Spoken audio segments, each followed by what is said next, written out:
రంగస్థలం గురించి మాట సుకుమార్ గారి డైరెక్షన్లో రంగస్థలం నాకు నటన చూసి ఇతనికి బెస్ట్ యాక్ట్ అవార్డు రావాలని మనస్ఫూర్తిగా అనిపించింది. అంటే అంత గొప్ప పెర్ఫార్మెన్స్ చేశాడు. భవిష్యత్తులో ఇతను ఉత్తమ నటుడు కూడా కావాలి, ఉత్తమ నటుడు అవార్డు అందుకోవాలి.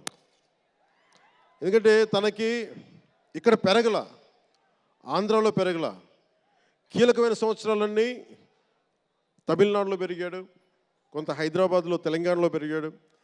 ఇక్కడ గోదావరి జిల్లాల తాలూకు భావాలు కల్చరు ప్రత్యక్షంగా ఎప్పుడు చూడాల.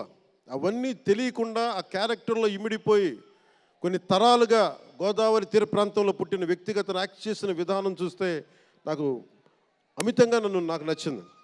అంటే అంత గొప్ప నటుడు ఉన్నాడు. చిరంజీవి గారి వారసుడు అలా కాకపోతే ఇంకెలా ఉంటాడు? చిరంజీవి గారికి తగ్గ వారసుడు. తండ్రి మెగాస్టార్ అయితే కొడుకు ఏమవుతాడు? గ్లోబల్ స్టార్ అవుతాడు.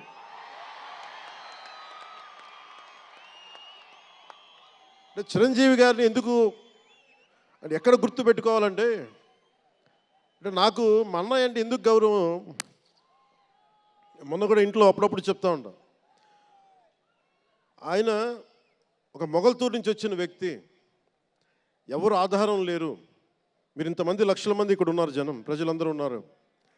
మనకు ఎవరో ఒకళ్ళు ఉండాలి అని అనుకోకర్లా, మీకు మీరే ధైర్యం. మీరు అనుకుంటే మీరు సాధిస్తారు. గుండె లోతుల్లో నుంచి నేను సంకల్ప బలం ఉండి దానికి తగ్గ పట్టుదల కార్యదక్షత ఉంటే మెగాస్టార్ చిరంజీవి గారిలాగా ఎలా సాధించగలరో ప్రతి ఒక్కరూ మీరు కోరుకున్న దాంట్లో సాధించగలరు.